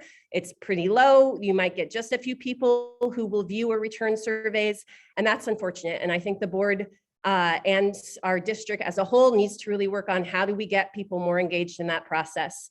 Under the part about represented cultures in our curriculums, that is a huge problem because, you know, history books have primarily been written from a colonization standpoint. So we need to look at books about decolonizing history, having books that have diverse perspectives and talk about history from the different viewpoints, not just a European viewpoint, from the indigenous First People viewpoint, coming from sections that talk about here are LGBTQ+ leaders in our history. Here are all these things. And we can do that when we adopt new curriculum. We're investing a significant portion of our budget into these new curriculum, and we should spend it wisely, making sure we have stuff that our students feel represented and seen in. I mean, we're in 2022, the world is different, and our children's history and all of those books should represent that. And just to touch back on math, because Les brought it up, I used to teach parents how to do that math, and the difference between the old math and the new math is one is telling you here's how you solve the problem. This one is teaching you lots of tools in a toolbox to solve that problem. And when you teach it to the parents, generally they get it and they love it. And it's how I wish I had learned math. All right. Thank you, Ms. Hardy. In fact, you are up next for the next question. It is the district is facing a shortage of teachers and staff. What do you attribute this shortage to, and what policy changes would you recommend to attract and retain employees? So one of the things that I would start with is not even a policy change. It is we are currently in negotiations with both of our unions, and respecting educators. Respect goes a long way, and respect does have a monetary component to it, and giving our educators a fair raise for all of the heavy lift that they did during COVID, and the fact that it should just be keeping up with inflation. Graphs, educators now are making far less indexed to inflation than they were making 20 years ago. So those fair contracts, I was at the budget negotiations with FEA, and we're not doing well. We're about to have to go get mediators, and we're not making progress. And that is part of the reason why, myself included, educators are having a hard time staying with this district. We also, as a board, have been arguing and fighting, and we are losing public trust, but also the trust of our educators in our board being able to make sound decisions. And we need to show them that we are committed to solving these problems together, finding solutions, and not nitpicking about things that are just embarrassing to be hearing coming from the diocese. We all need to be the grown-ups in the room. So fair contracts. Another thing is we have huge class sizes, and yes, we have class averages, but there are some classes right now that are up in 45 students. And as a teacher, I taught at Hunter when I had a huge class size that finally found relief. That will stress an educator out and push them to burnout quicker than almost anything else, because you can't do the job that you're there to do. And so we definitely need to address class sizes and try to find in the budget class caps like we have at our charter schools, so that it is equitable across the district. Thank you, Ms. Hardy. Next for seat C, Mr. Nichols. I agree with a lot that Brandy just had to say. One of the things that really disturbed me was 5 years ago, listening to our former superintendent talk about the budget cuts that were coming and tossing out, yep, we're just gonna have to start cutting teachers. You don't have schools without teachers. You need two things to define a school: teachers and students. Now you can move into the educators and the support staff that go around that, but those are the two primary things that you have to have. And what they were saying is, well, we're gonna have to get rid of the people that do the work. The level of respect for the teachers has not been good. We have to stop sending this message that they're going to be the first ones on the chopping block. That's not okay. Why do you think they left? You threaten their livelihood, you threaten their career, and you expect them to stay around? No, that's ridiculous. So it's kind of continued. Budgets need to be written around the educational staff first. They are the priority. And then everything else is second, because without them, it doesn't get done. And it needs to be looked at how many people do we need to achieve the student to teacher ratios that are optimal per a grade level? Per elementary school is usually 16 to 18, goes up a little bit in middle school, goes up again in high school, but we're not in those optimal ratios, and you're not going to have a great educational outcome without that. So the other thing we have to look at is how much are we putting on the teachers? Teachers are mission-driven people that care about their mission. That's why they're there. Money is definitely a part of it that needs to be looked at, needs to be addressed, but we got to look at the pie. We've got to make sure that we're getting as much into that pie as we can, and that is driven through enrollment. So getting our kids back to the district is step one. From there, making sure that we're being good stewards of what we've been given and making sure that we can allocate it effectively, cutting out the waste and putting it into our teachers and our educators and supporting them in that way.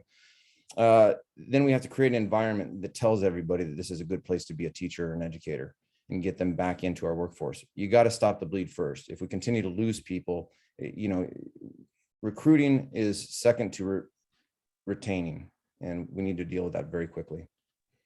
All right. Thank you, Mr. Nichols. Next candidate for seat D, Ms. Radowski.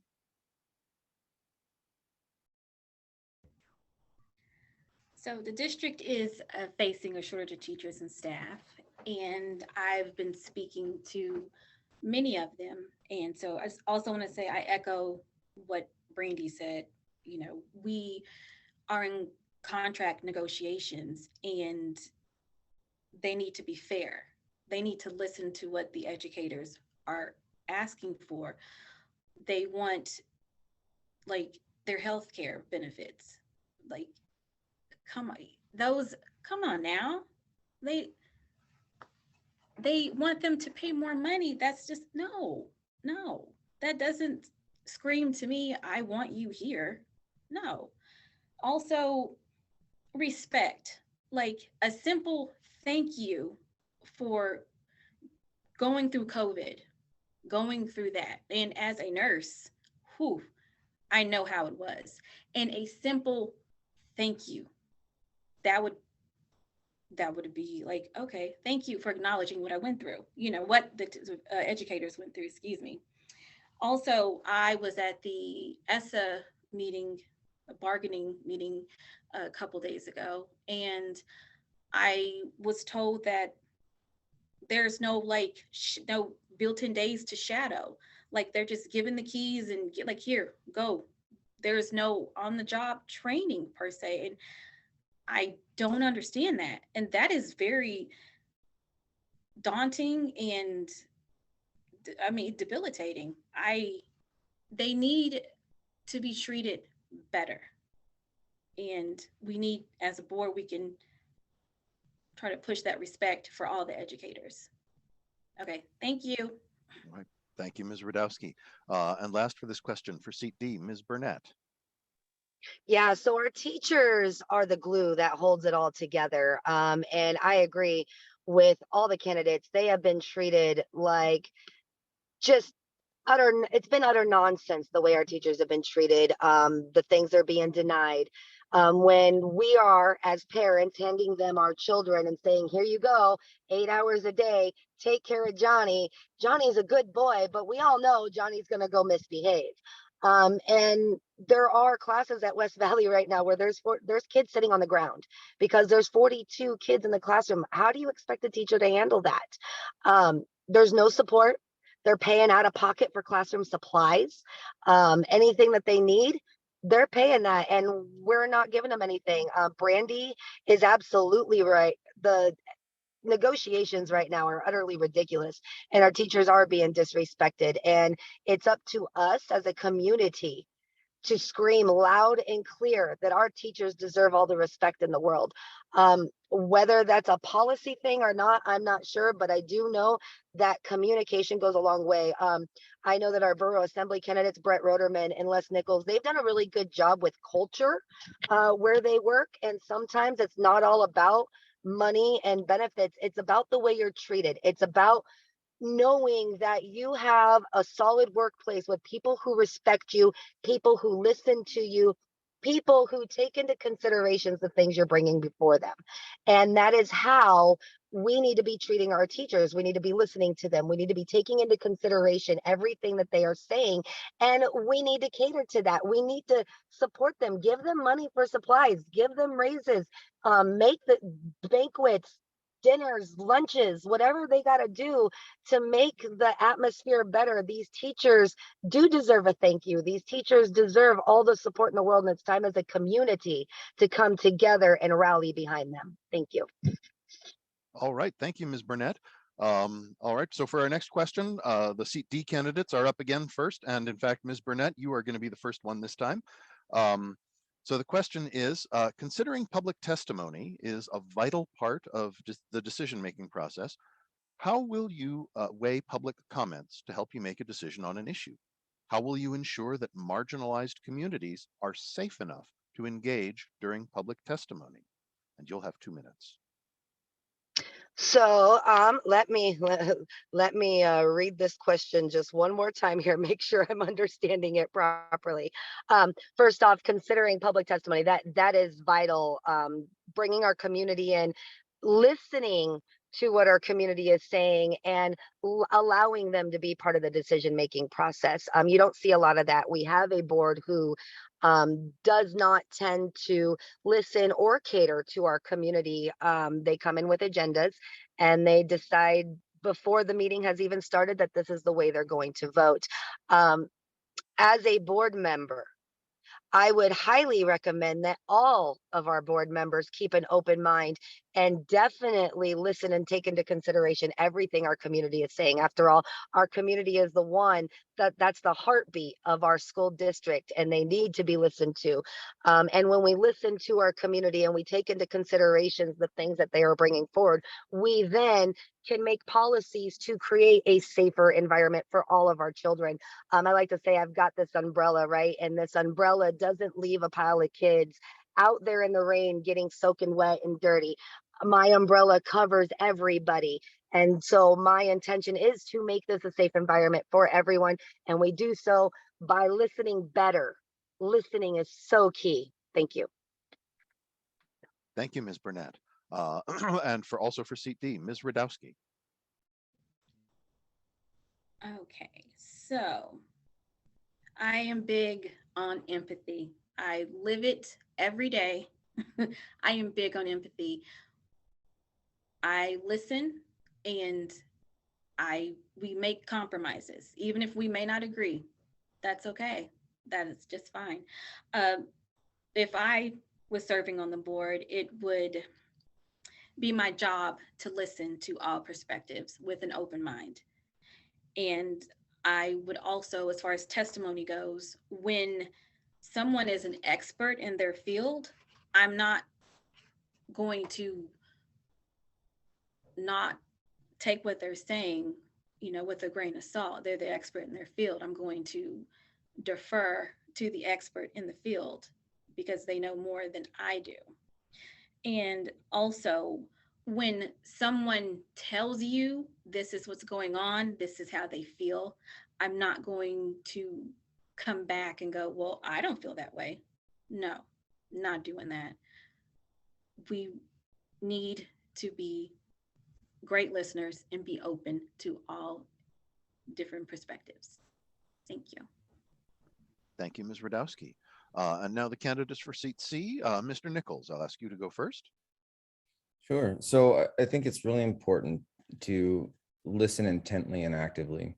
One of the recent meetings, there were 3 items to be approved, and the first one had to do with Alaska Indigenous Peoples Day, and 2 members from our Native Alaskan communities testified in that hearing, and they said, look, we don't like that we have to come back here and fight for this every year. Why isn't this adopted and permanent? The board's response is, well, we do this every year so that we can basically show the community that we acknowledge it and that it's here. It became a place of political grandstanding, giving the board members time to debate political points on topics that just need to be recognized. All 3 of those motions were really easy to figure out. I asked the gentleman and he sat down, I said, so what would you prefer as a Native Alaskan, to have this just recognized permanently, or for them to discuss it and vote on it every year. He said, just recognize it permanently. That wasn't heard by the board.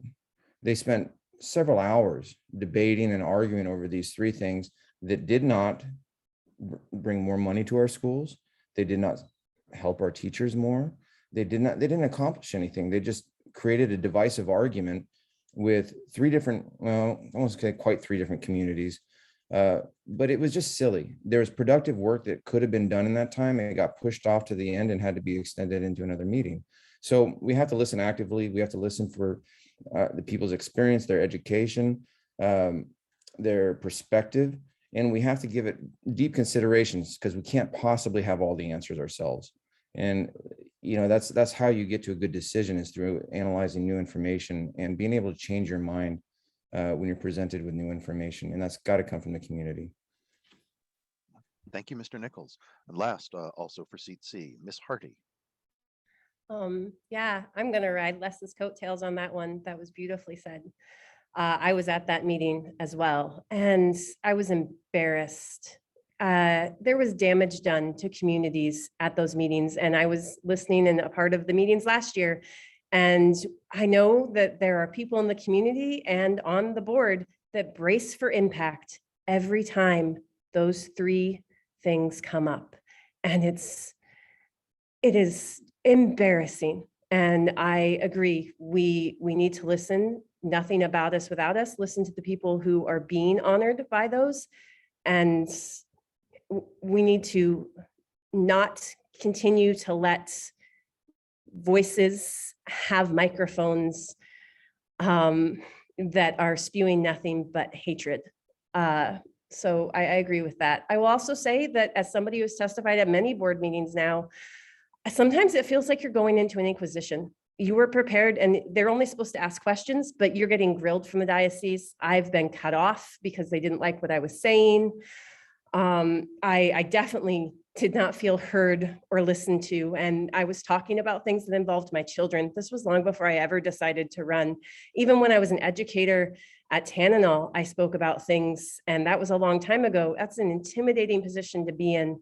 And it is so hard for people to be able to come forward without the fear and retaliation. Teachers feel it all the time. And it is about, how do we make this a safe place? Because the board should be the place where people come with community concerns, so that everyone can hear them and we can engage and listen thoughtfully and understand these diverse perspectives. And that is not what is currently happening. And I would love to see that change. I would love to see empathy and compassion from everyone who holds that great position of respect and power, being a public official, and make our board a place where people feel safe coming forward and putting themselves in that vulnerable position to share tough truths and have courageous conversations. All right. Thank you, Ms. Hardy. So we have time now for one more question, and it's going to be closing remarks. Unlike the previous questions, we will give you 1 minute to answer this. It's not a particular question, but it does give you a chance to address anything you feel you missed or that you want to expand on. I'm going to go with seat C and ask Mr. Nichols to speak first. Thanks, I appreciate it. I appreciate you guys providing this forum. It's been great. I love being able to hear from everybody. So a couple of things, there's an author that wrote that there's a secret success formula. If you want to be successful, you do something, see if it works. If it doesn't work, do something else. Don't keep doing it over and over again. Right now, 85% of our 8th graders can't do math on grade level. So as much as we look at the curriculum and go, hey, we're educating parents in this process to make sure that they can do it this way, the results are not showing that we're being successful. Now, I'm not saying that's all curriculum, definitely not, but the solution has to come from a community level. It has to involve the parents consistently, has to involve the teachers and the students.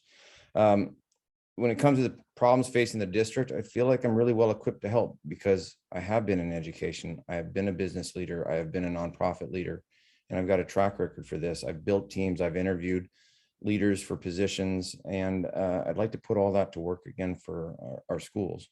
So I intend to support the schools, win or lose, and I appreciate, again, this opportunity to chat with everybody. Thank you, Mr. Nichols. Also for seat C, Ms. Hardy. Yeah, first, thank you so much for putting together this forum and allowing us all to speak. And becoming a candidate I kind of referred to it as like a crucible, more in the like refining process of that word, where we are put under tremendous pressure and heat, but we come out of it more prepared to do the job that we're trying to get. And forums like this are definitely making me better prepared to do that job. I've also learning from the other candidates and hearing other perspectives. Something I have heard people saying throughout this process is that we need to be able to bring diverse and opposing viewpoints together and talk about them in a civil manner. And forums like this allow us to do that. And I appreciate that. Yeah, I think that I think that my background speaks for itself as far as my qualifications for this board, and I am desperately excited and wanting to listen, learn, and lead and be on the Board of Education. Thank you, Ms. Hardy. Next will be the candidates for seat D, and I'll ask Melissa Burnett to speak first. Yeah, so like the previous candidates, first off, NAACP, thank you so much for this forum. I'm very appreciative of all of them. Not an eloquent speaker, so it definitely gives me a chance to fine tune that and gives me a chance to learn things about our candidates and about our community that I didn't know before. I'm a mom. While many people may not think I'm qualified, I have been in this community and I've been with this community with our children for 16 years. I just want to see our schools thrive, and I know that they can. I know that we can be back on top, and I know that we can have a school board that listens to our community and a community that trusts our school board. And I know that we can get teachers back involved and we can make it all attractive again. And that is my number one goal. I just want to see not such a divisive board. I want to see people communicating, talking, getting along, and doing what's right for our children. Once again, thank you very much for this opportunity. And if there's one thing that's ever been for sure about me, it's I've got these kids. I always have, I always will, and I've got our teachers. Thank you so much. Thank you, Ms. Burnett. And last candidate for seat D, Kanisha Radowski.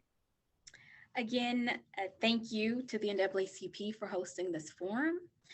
I appreciate the opportunity to share my views with the community. I'm running for school board seat D on the platform of empathy, transparency, and respect. So by empathy, when serving on the board, it will be my job to be open and listen to all perspectives presented to me. Transparency. I know the district faces complex and challenging things going on, but clear and concise communication is vital if we want the community to trust in our decisions. And as what happened to Joy, yeah. So respect. We must respect all students and all families, and certainly we must respect our educators by offering them fair contract negotiations and letting them know they're valued and they're vital to our schools and our community. I'm Kanisha Radowski, and I humbly ask your vote for school board seat D on October 4th. Thank you. Thank you, Ms. Radowski. And thank you, school board candidates, and thank you all candidates for joining us tonight. I wish all of you the best of luck in running an honorable campaign and in serving as well as you can the people of the Fairbanks North Star Borough. With that, I'm going to turn it over to the chair of the local NAACP chapter's Political Action Committee, Joe Hayes, for a few announcements. Thank you, candidates, and thank you, Joe. Well, thank you, Paul. Thank you, Paul. I appreciate. Thank you, candidates, for coming in and speaking. I know as a former elected official, I know it's really hard to put yourself out there, and we appreciate all that you're doing for the community. Let me do a few housekeeping things. Again, let me reinforce that early voting is happening right now. It will be happening until October 29th at the Shoppers Forum Mall. And then October 30th through October 3rd, we will have the in-person voting. And then October 4th, it will be at particular districts. So you have quite a few days to vote. Vote early, save yourself the time, So if nothing can happen and you can make it to the polls, that'd be great. We are also the NAACP, Tenor Valley League of Women Voters, Native Action Movement, and the Alaska Center is hosting positive vote picketing. So what we're doing is we're going to particular high volume streets, and we'll be over on September 26th. We'll be out there again with signs just saying to vote. We're not talking about any candidates. We're just telling people to vote. So if folks would like to help us do that, it's nonpartisan. We're going to stay away from candidates. If candidates on those areas will move someplace else, but we just want people to vote. It's so important. Local politics are so, so important. The election pamphlet this year, the 3 borough clerks and the elected bodies voted to have an election pamphlet, much like the state's election pamphlet, and it is amazing. Folks can go to the borough website and pick up the election pamphlet. I learned quite a lot about the candidates who are running and their views. All of the city of Fairbanks, city of North Pole, and the Fairbanks North Pole Borough and school district candidates are in it. It's an amazing document. Kudos to all of you guys for putting your information in. Our next forums will be October 5th, October 12th, and October 19th. There will be state, house, and Senate forums. So we look forward to folks listening into that. We will be looking forward to hearing what our local statewide office holders feel about pertinent issues. And last but not least, candidates, thank you again for your time. And if you all are ever interested, please take a look at the NAACP. We're a nonpartisan group, and we look at multiple issues from housing to climate, legal issues, education, political, and so forth, to try to come to solutions that for the betterment of our community. So with that, I appreciate everyone's time.